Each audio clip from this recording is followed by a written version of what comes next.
అందరికీ నమస్కారం. నా పేరు కిరణ్ దాసరి. మొదటిసారిగా మీరు మన ఛానల్ చూస్తున్నట్టయితే మన ఛానల్లో వివిధ రకాల కాంపిటేటివ్ ఎగ్జామ్స్, అదేవిధంగా కెరీర్ ఆప్షన్ సంబంధించినటువంటి A to Z ఇన్ఫర్మేషన్ అనేది అందించడం జరుగుతుంది. స్టూడెంట్స్ కానీ పేరెంట్స్ కానీ మన వీడియోస్ చూస్తున్నట్టయితే మీరు అందరూ కూడా మన ఛానల్ సబ్స్క్రైబ్ చేసుకోండి. సో దట్ మీకు మన ఛానల్ ఎంతగానో ఉపయోగపడుతుంది. సో మరి ఈ రోజు వీడియోలో ఏంటంటే కెమిస్ట్రీ ఉంటుంది కదా మనకి. ఈ కెమిస్ట్రీ సబ్జెక్ట్లో నీట్ అనే ఎగ్జామ్లో ఏ విధంగా మంచి స్కోర్ సంపాదించాలనేది మనం ఈ వీడియోలో డిస్కస్ చేసే ప్రయత్నం చేద్దాం. మీరు వీడియోని ఎక్కడ కూడా స్కిప్ చేయకుండా చూడండి, సో దట్ మీకు ఒక మంచి క్లారిటీ వస్తుంది. సో మనకి కెమిస్ట్రీలో ఏంటంటే మూడు రకాలుగా డివైడ్ చేసుకోవచ్చు కెమిస్ట్రీని. ఫస్ట్ వచ్చేసరికి మనకి inorganic chemistry, organic chemistry, next వచ్చేసరికి ఫిజికల్ కెమిస్ట్రీ. సో ఒకసారి ఈ ప్రతి దానికి కూడా సపరేట్ అప్రోచ్ ఉంటుంది. ఆర్గానిక్ కెమిస్ట్రీకి ఒక రకంగా, ఇనార్గానిక్ ఒక రకంగా, ఫిజికల్ కెమిస్ట్రీకి ఒక రకంగా ఉంటుంది. మనం 1 by 1 డిస్కస్ చేసే ప్రయత్నం చేద్దాం. ఫస్ట్ ఇనార్గానిక్ కెమిస్ట్రీ గురించి మాట్లాడినట్లయితే ఫస్ట్ ఏంటంటే, సో ఏదైనా కూడా ఇన్డెప్త్ కాన్సెప్చువల్ అండర్స్టాండింగ్ అనేది ఉండాలి.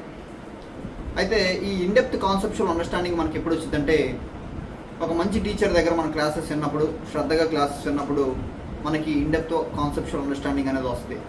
అదేవిధంగా క్లాసెస్ వినడంతో పాటు సార్ చెప్తున్నటువంటి నోట్స్ ఏదైతే ఉందో దాన్ని ఖచ్చితంగా రాసుకునే ప్రయత్నం చేయాలి. అంతే కదా, షార్ట్ నోట్స్ రాసుకుంటూ ఉంటేనే మనకి ఈజీ అవుతూ ఉంటుంది. సార్ చెప్పినటువంటి పాయింట్స్ అన్నింటిని కూడా డివైడ్ చేసుకొని సపరేట్ చేసేసుకొని రాసుకుంటే చాలా మంచిది. ఓకేనా. నెక్స్ట్ వచ్చేసరికి ఇనార్గానిక్ కెమిస్ట్రీకి ఖచ్చితంగా ఎన్సీఆర్టీ ఏదైతే ఉంటుందో ఎన్సీఆర్టీని కంపల్సరీగా రీడ్ చేయాలి. అదేవిధంగా ఈ షార్ట్ నోట్స్ ఏదైతే ఉంటుందో ఈ షార్ట్ మీరు రాసుకుంటారు కదా, క్లాస్లో చెప్తున్నప్పుడు నోట్స్ ఉంటుంది కదా, ఆ నోట్స్ అదేవిధంగా ఈ ఎన్సీఆర్టీ రెండింటిని కూడా సైమల్టేనియస్గా పక్కన పెట్టుకొని చదివే ప్రయత్నం చేయండి. ఓకేనా. ఇప్పుడు క్లాస్ అయిపోయిన తర్వాత ఏ రోజు టాపిక్ ఆ రోజు కంప్లీట్ చేసుకునే ప్రయత్నం చేయండి కంపల్సరీగా. నెక్స్ట్ వచ్చేసరికి ఇవన్నీ కూడా పాయింట్ టు పాయింట్ పాటించగలగాలి. పాటిస్తేనే మీరు కొంచెం సక్సెస్ అయ్యే అవకాశం ఉంది. అంతే తప్పించి వీటిలో ఏది మిస్ అయినా కూడా అంతా కూడా మళ్ళీ ఫెయిల్యూర్కి దారి తీసిద్ది. ఓకేనా. నెక్స్ట్ వచ్చేసరికి ప్రాక్టీస్ MCQs. క్లాస్ విన్నారు, క్లాస్లో నోట్స్ రాసుకున్నారు, వచ్చారు, ఏ రోజు టాపిక్ ఆ రోజు చదువుకున్నారు, ఏది ఎన్సీఆర్టీని ఓపెన్ చేసి చదువుకున్నారు, అదేవిధంగా షార్ట్ నోట్ సార్ చెప్పిన క్లాస్ నోట్స్ రెండింటిని పక్కన పెట్టుకొని రెఫరెన్స్గా చూసుకొని చదువుకున్నారు. అయిపోయిన తర్వాత MCQs ప్రాక్టీస్ చేయండి. ముఖ్యంగా PYQs, ప్రీవియస్ ఇయర్ క్వశ్చన్స్ ఏవైతే ఉన్నాయో వీటిని కంపల్సరీగా ప్రాక్టీస్ చేయాలి. చాలామంది MCQs ప్రాక్టీస్ చేయరు, అది చాలా పెద్ద మిస్టేక్ అనమాట. ముఖ్యంగా PYQs ప్రాక్టీస్ చేసినప్పుడు క్వశ్చన్స్ ఏ విధంగా అడుగుతున్నాడో, ఎట్లా లింక్ పెడతా ఉన్నాడో, ఒక్కొక్క క్వశ్చన్కి కాన్సెప్ట్ని ఎట్లా అప్లై చేస్తా ఉన్నాడు అనేది అటువంటి విషయాలు మీ అందరికీ కూడా PYQs ప్రాక్టీస్ చేసినప్పుడు క్లారిటీ వస్తుంది. ఓకేనా. కంపల్సరీగా ప్రాక్టీస్ MCQs అనేది కంపల్సరీ ప్రాక్టీస్ చేయండి, ముఖ్యంగా PYQs. నెక్స్ట్ వచ్చేసరికి ఈ యొక్క ప్రాక్టీస్ చేస్తున్నప్పుడు, క్వశ్చన్స్ ప్రాక్టీస్ చేస్తున్నప్పుడు కొన్ని క్వశ్చన్స్ నువ్వు సాల్వ్ చేయలేవు. దానికి కారణం ఏంటి అనేది నువ్వు ఒకసారి అనాలిసిస్ చేసుకోగలగాలి. ఏంటి కాన్సెప్ట్ అర్థం కాలేదా, లేకపోతే సిల్లీ మిస్టేక్స్ చేసావా, లేకపోతే ఏంటి నీ ప్రాబ్లం ఏంటి, క్వశ్చన్ అర్థం కాలేదా, లేకపోతే ఏంటి అనేది నువ్వు అనాలిసిస్ చేసుకోగలగాలి. నీకు గుర్తు రాలేదా, ఆ టైంకి నీకు గుర్తు రాలేదా, ఆన్సర్ గుర్తు రాలేదా అనేది కూడా చూసుకోగలగాలి. క్వశ్చన్స్ అనాలిసిస్ చేసుకోగలగాలి. Analyse your weak areas. అట్లా క్వశ్చన్స్ ఎక్కడైతే నువ్వు రాంగ్ చేస్తావో అవి నీ వీక్ ఏరియాస్గా నువ్వు కన్సిడర్ చేసుకొని ఆ యొక్క వీక్ ఏరియాస్ని నువ్వు స్ట్రాంగ్ చేసుకోవాలి. ఎట్లా అంటే మల్టిపుల్ టైమ్స్ చదువుతూ ఉండాలి. ఆ యొక్క పర్టికులర్ టాపిక్ని పదే చదువుతూ ఉండాలి. గ్యాప్ ఇచ్చి చదువుతూ ఉండాలి. 2-3 రోజులకు ఒకసారి అదే టాపిక్లోకి వెళ్ళి పదే చదువుతూ ఉన్నప్పుడు నీకు ఈజీగా గుర్తుండిపోతూ ఉంటాయి. ఒకవేళ నీకు కాన్సెప్ట్ అర్థం కాకపోతే మళ్ళీ క్లాసెస్ వినే ప్రయత్నం చేయాలి, టీచర్ దగ్గరికి వెళ్ళాలి, చెప్పించుకోవాలి, అడగాలి, నేర్చుకోవాలి. వీటన్నిటిని కూడా నువ్వు కంపల్సరీగా చేయాలి. అంతే తప్పించి నాకు అర్థం కావట్లేదని వదిలేసామంటే అది అట్లా ల్యాగ్ పడిపోయింది. అట్లా ఎన్నో కాన్సెప్ట్స్ ఉంటా ఉంటాయి, ఒకటి ల్యాగ్ పడిపోతూ ఉంటుంది. అది చిన్నగా ఫెయిల్యూర్కి దారి తీసింది. కాబట్టి ఎక్కడైనా ఏదైనా నీకు అర్థం కానప్పుడు దాన్ని వెంటనే పక్కన ఉన్న మిత్రుడితోనో, లేకపోతే టీచర్తోనో, లేకపోతే ఎవరితో కట్టా నువ్వు చెప్పించుకొని దాన్ని క్లారిఫై చేసుకునే ప్రయత్నం చేయాలి. లేకపోతే నీకు చదివింది అర్థం కాకపోతే మళ్ళీ ఒకసారి చదువుకోవాలి. అంతే తప్పించి దాన్ని వదిలేసేసి ముందుకు వెళ్ళిపోకూడదు. నెక్స్ట్ వచ్చేసరికి వీకెండ్ టెస్టులు రాస్తూ ఉంటాం కదా, వీకెండ్ టెస్టులు కంపల్సరీగా రాయాలి. రాసిన తర్వాత మళ్ళీ ఒకసారి టెస్ట్ అనాలిసిస్ చేసుకోవాలి. ఎక్కడ మిస్టేక్ చేసావు, ఏ ఏరియాలో మిస్టేక్ చేసావు, ఎందుకు సాల్వ్ చేయలేకపోయావు అనేది మొత్తం కూడా అనాలిసిస్ చేసుకోవాలి. టీచర్ చెప్తా ఉంటాడు క్లాస్లో టెస్ట్ అనాలిసిస్ చేసేటప్పుడు మనకు ఒకసారి మొత్తం క్వశ్చన్స్ అన్నింటిని కూడా ఎక్స్ప్లెయిన్ చేస్తూ ఉంటాడు. ఎక్స్ప్లెయిన్ చేస్తున్నప్పుడు కూడా శ్రద్ధగా ప్రతి దాన్ని కూడా నువ్వు రాసుకునే ప్రయత్నం చేయాలి. అంతే తప్పించి వదిలేసి ఒక క్వశ్చన్ దగ్గర నువ్వేదో వినలేదు, మధ్యలో గ్యాప్ వచ్చి వినలేదు, ఆ క్వశ్చన్ దగ్గరే ఉండి మిగతా క్వశ్చన్స్ అన్ని ఎక్స్ప్లెయిన్ చేస్తుంటే మొత్తం పక్కకు చూసి దిక్కులు చూసి వీడితో మాట్లాడామంటే టైం అంతా వేస్ట్ అయింది.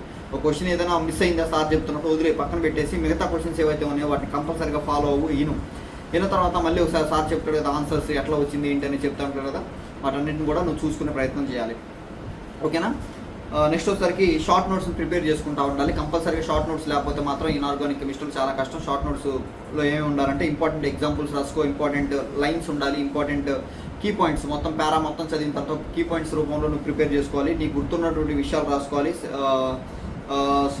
సింపుల్ డయాగ్రామ్స్ రూపంలో రాసుకోవాలి. అదేవిధంగా ఫ్లో చార్ట్స్ ఉంటాయి కదా, ఫ్లో చార్ట్స్ రూపంలో రాసుకోండి. ఇది ఇన్ఆర్గానిక్. ఆర్గానిక్ కెమిస్ట్రీ కూడా మోర్ ఆర్ లెస్ ఎన్సీఆర్టీ చదవడం ఇవన్నీ కూడా కొంచెం మోర్ ఆర్ లెస్ ఇట్లానే ఉంటుంది ఇన్ఆర్గానిక్ కెమిస్ట్రీ లాగే. నెక్స్ట్ సరికి అసలైన యుద్ధం ఎక్కడ మొదలైతే అంటే ఫిజికల్ కెమిస్ట్రీ. ఇందులో మనకి ప్రాబ్లమ్స్ వస్తూ ఉంటాయి, మనం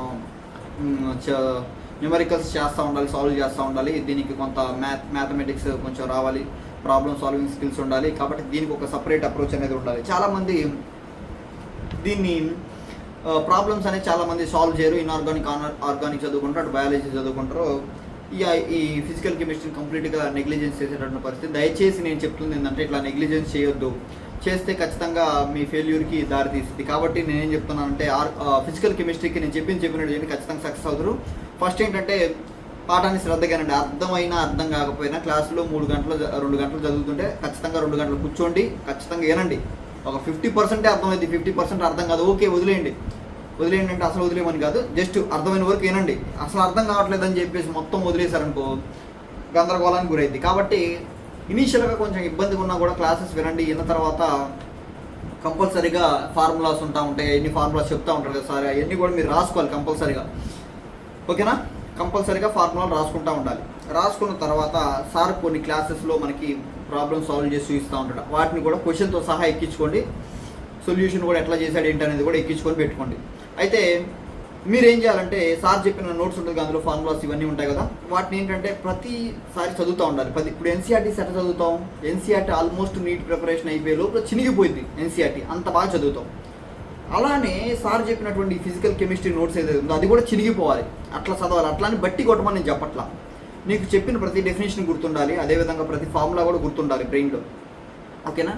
తర్వాత పదే షార్ట్ నోట్స్ చదువుతూ ఉంటావు, ఫార్ములా కూడా గుర్తుండిపోతూ ఉంటాయి, అన్నీ కూడా చూసుకుంటూ ఉంటావు. తర్వాత ఏంటంటే చిన్నగా క్వశ్చన్ సాల్వ్ చేయడం ట్రై చేయాలి. నీ క్వశ్చన్ సాల్వ్ చేయడం ట్రై చేసినప్పుడు నీకేం అర్థం కాదు, కనీసం క్వశ్చన్ చదివి అందులో ఉన్న టర్మ్స్ని కూడా అర్థం చేసుకోవడం చేత కాదు. ఓకే, వెల్ అండ్ గుడ్, ప్రయత్నం చేసావు. సరే ఏం చేయాలంటే ఫస్ట్ ఇనీషియల్గా ఏంటంటే క్వశ్చన్తో సహా ఎక్కించే ప్రయత్నం చేయండి. క్వశ్చన్ కూడా ఎక్కించండి. ఇదేంద్రబాబు వీడు క్వశ్చన్ ఎక్కిమంటున్నాడు ఏంద్రబాబు, టైం ఉండదు అయితే అంటే పర్లేదు. ఇనీషియల్గా కొన్ని రోజులు 10 రోజులు 15 రోజులు క్వశ్చన్తో సహా ఎక్కియండి. క్వశ్చన్తో సహా ఎక్కిస్తుంటే మీకు ఏమర్థమైందంటే క్వశ్చన్ ఏ విధంగా అడుగుతా ఉన్నాడు అనేది మీరు రాస్తున్నప్పుడు ప్రతి పాయింట్ కూడా, ప్రతి మూల క్వశ్చన్లో ఉన్న ప్రతి ఇంచుని కూడా మీకు అర్థం అవుతూ ఉంటుంది, మీకు అండర్స్టాండ్ చేసుకుంటూ ఉండొచ్చు.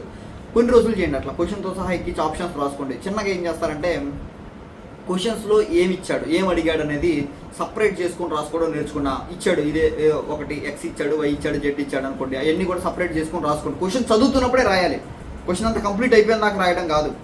క్వశ్చన్ చదువుతూ ఉంటే మీకు అర్థమైంది ఏమేమి ఇస్తున్నాడు అనేది పక్కన సపరేట్ చేసుకొని రాసుకోవడం అర్థమైపోయింది. తర్వాత చేసుకొని సాల్వ్ చేయడానికి ప్రయత్నించి అప్పటికి కూడా రాదు నాకు తెలుసు. అయితే మీరు ఆల్రెడీ సార్ కొన్ని క్వశ్చన్స్ ఇచ్చి ఉంటాడు, వాటికి సొల్యూషన్స్ ఎట్లా చేశాడు ఏందనేది ఉంటుంది. ఒకసారి ఆల్రెడీ సార్ సాల్వ్ చేసినటువంటి క్వశ్చన్స్ని మళ్ళీ మీరు సాల్వ్ చేయండి, చూసుకుంటూ సాల్వ్ చేసిన తర్వాత ఓకే వచ్చింది. మీరు తర్వాత అదే సేమ్ క్వశ్చన్ని కొంత గ్యాప్ ఇచ్చిన తర్వాత మళ్ళీ మీరు సాల్వ్ చేయడం ట్రై చేయండి. అట్లా సింపుల్గా ఇంప్రూవ్ అయింది. తర్వాత ఏంటంటే మీకు క్యాలిక్యులేషన్స్ చిన్నగా ఇంప్రూవ్ చేసుకుంటూ ఉండండి. టేబుల్స్ చదవండి, 1 to 20 టేబుల్స్ కంపల్సరీగా వచ్చేటట్టుగా చూసుకోండి. నెక్స్ట్ వచ్చేసరికి కొన్ని బేసిక్స్ ఉంటాయి మ్యాథమెటిక్స్లో కూడా, అవి కూడా నేర్చుకునే ప్రయత్నం చేయండి. ఓకేనా. అలా ఇంప్రూవ్ చేసుకుంటూ ఉంటే ఖచ్చితంగా ఇంప్రూవ్ అవుతూ ఉంటుంది. చిన్నగా సాల్వ్ చేయడానికి ప్రయత్నం చేయండి. సార్ ఒక మోడల్ చెబుతాడు, సేమ్ మోడల్ అదే ఫార్ములాతో మీకు ఇంకో క్వశ్చన్ సాల్వ్ చేయడం చేయండి. న్యూమరికల్స్ డిఫరెన్స్ ఉంటాయి, అంటే క్యాలిక్యులేషన్స్ డిఫరెంట్గా ఉంటాయి, కానీ సేమ్ ఫార్ములా అప్లై చేయాల్సి ఉంటుంది. అట్లాంటి క్వశ్చన్స్ చూసుకొని చిన్నగా ఇంప్రూవ్ చేసుకునే ప్రయత్నం చేయండి. నాకు రాదు, నాకు చాలా కష్టంగా ఉంది, నాకు ఇబ్బందిగా ఉంది, ఈ ఫిజికల్ కెమిస్ట్రీ మనం యాడ్ చేస్తామని ఇట్లాంటి మైండ్ సెట్ మీరు కనుక బ్రెయిన్లో తీసుకుంటే ఖచ్చితంగా ఒక ఫెయిల్యూర్కి దారి తీసింది. కాబట్టి ఫిజికల్ కెమిస్ట్రీ అంటే నాకు ఇష్టం, ఫిజికల్ కెమిస్ట్రీలో మంచి మార్క్స్ తీసుకొచ్చుకుంటా. కొంత టైం దొరికినా కూడా వెంటనే ఫిజికల్ కెమిస్ట్రీకి సంబంధించినటువంటి బుక్ ఓపెన్ చేసుకొని దాంట్లో ఉన్న ఫార్ములాస్, డెఫినేషన్స్ అన్నీ కూడా చదువుకుంటాను. క్లాస్ జరుగుతున్నప్పుడు, ఏదైనా ఫిజికల్ కెమిస్ట్రీలో క్లాస్ జరుగుతున్నప్పుడు ఏదైనా క్వశ్చన్ అడిగినా, ఏదైనా ఫార్ములా అడిగినా క్లాస్లో అందరికంటే నేనే ఫస్ట్ చెప్పాలి. నాకు అన్నీ గుర్తుండాలి, డెఫినేషన్స్ అన్నీ గుర్తుండాలి. క్వశ్చన్ చదవగానే ఏ ఫార్ములా వేయాలో నాకు తెలిసిపోవాలి. ఏముండదు కదా, సింపుల్, ఏది అడుగుతాడో ఒక ఏదో అడుగుతాడు, అది ఫామ్లానే ఉంటుంది. ఆ ఫామ్లో నువ్వు ఆల్రెడీ చదివి ఉంటావు, ఆ ఫామ్లో నీకు వచ్చి ఉంటుంది, అది వేస్తావు, ఇచ్చిన టర్మ్స్ అన్ని కూడా అందులో ఇస్తూ ఉంటాడు, నువ్వు వేస్తావు, ఆన్సర్ తెప్పిస్తావు. కాకపోతే ఏంటంటే మన బ్రెయిన్లో మనం ముందే ఫిక్స్ అయిపోయి ఉంటాం, ఇది కష్టం, అమ్మో ఇది మన వల్ల అవ్వదు అని. ఇట్లాంటి మైండ్ సెట్ వల్ల మనం వెనక్కబడిపోతూ ఉంటాం. దయచేసి ముఖ్యంగా ఫిజికల్ కెమిస్ట్రీ మీద ఫోకస్ చేయండి. ఎందుకంటే ఈరోజు మనం చూసినట్లయితే ఈ నీట్ ఎగ్జామ్లో దాదాపుగా 80% to 90% స్టూడెంట్స్ ఫిజికల్ కెమిస్ట్రీ చేయలేకపోవడం వల్లే వాళ్ళ యొక్క ఫెయిల్యూర్స్ చూస్తూ ఉన్నారు. దయచేసి మీరు ఆ మిస్టేక్ చేయొద్దు. ఒక 10 గంటల టైం ఉందనుకుంటే బయాలజీ, ఇనార్గానిక్ టైం అయిపోగొట్టుకోండి, తొందరగా అయిపోగొట్టుకొని ఈ ఫిజికల్ కెమిస్ట్రీ లాంటి వాటి మీద ఎక్కువ టైం స్పెండ్ చేయండి. మీరు ఖచ్చితంగా స్పెండ్ చేయగలిగితేనే మీకు అవకాశాలు వస్తాయి. ఖచ్చితంగా నెగ్లిజెన్స్ చేసుకుంటూ పోతే అస్సలు ఈ అవకాశాలు రావు. మీరు అనుకుంటారు ఆర్గానిక్లో ఫుల్ కొట్టేస్తామని, ఉండదు. వాడు చాలా తెలివైనడు, ఎగ్జామినర్ కూడా. ఏదైతే నువ్వు ఈజీగా ఉందనుకో చదువుతూ ఉంటావో, ఏదైతే కసిగా చదువుతూ ఉంటావో అదే చాలా కష్టంగా అడుగుతూ ఉంటాడు. ఏదైతే నువ్వు కష్టంగా అనుకోని అసలు వదిలేస్తావో దాన్ని ఈజీగా అడుగుతూ ఉంటాడు. ఎగ్జామినర్ కూడా చాలా తెలివైనడు. కాబట్టి ప్రతిదాన్ని కూడా ప్రియారిటైజేషన్ చేసుకుని, టైం మేనేజ్మెంట్ చేసుకుని, ప్రతిదానికి కూడా టైం ఈక్వల్గా మేనేజ్ చేయండి. కొంచెం ఈజీగా ఉన్న వాటిని తొందరగా అయిపోగొట్టుకుని, కష్టంగా ఉన్న వాటిని కొంచెం వాటికి టైం కేటాయించండి. ఇవన్నీ చెప్పడం చాలా ఈజీ. ఎవడైనా చెప్తారు ఈ పాయింట్స్ అన్ని, ఎవరైనా చెప్తారు, కానీ పాటించేవాడే సక్సెస్ అవ్వగలుగుతాడు. చాలామంది కాంపిటేటివ్ ఎగ్జామ్స్ రాస్తూ ఉంటారు, కానీ కొంతమంది మాత్రమే సక్సెస్ అవుతూ ఉంటారు. దానికి కారణం విధానంలో వెళ్ళలేకపోవడం, విధానంలో వెళ్ళడం. ఒక విధానంలో ఒక వేలో వెళ్ళాలి. ఇప్పుడు నేను చెప్పిన పాయింట్స్ అన్నింటిని కూడా కంపల్సరీగా మీరు పాటించగలగాలి. సో నేను సైకాలజీ ఆఫ్ నీట్ సిరీస్ అని చెప్పి చాలా వీడియోస్ చేస్తా ఉన్నా, అందులో భాగంగానే ఈ వీడియోస్ కూడా చేస్తా ఉన్నా. మీరు ఒకసారి ఆ యొక్క ప్లేలిస్ట్ని విజిట్ చేయండి, మీకు ఉపయోగపడే వీడియోస్ చాలా ఉన్నాయి ఆ ప్లేలిస్ట్లో, ఒకసారి చెక్ చేయండి. అదేవిధంగా ఇట్లాంటి మరిన్ని వీడియోస్ కోసం మన R K education YouTube channel subscribe చేసుకోండి. Guys thank you. ఇంకో వీడియోతో మీ ముందు ఉంటాం. అంతవరకు బాయ్. ఐఎమ్ కిరణ్ దాసరి.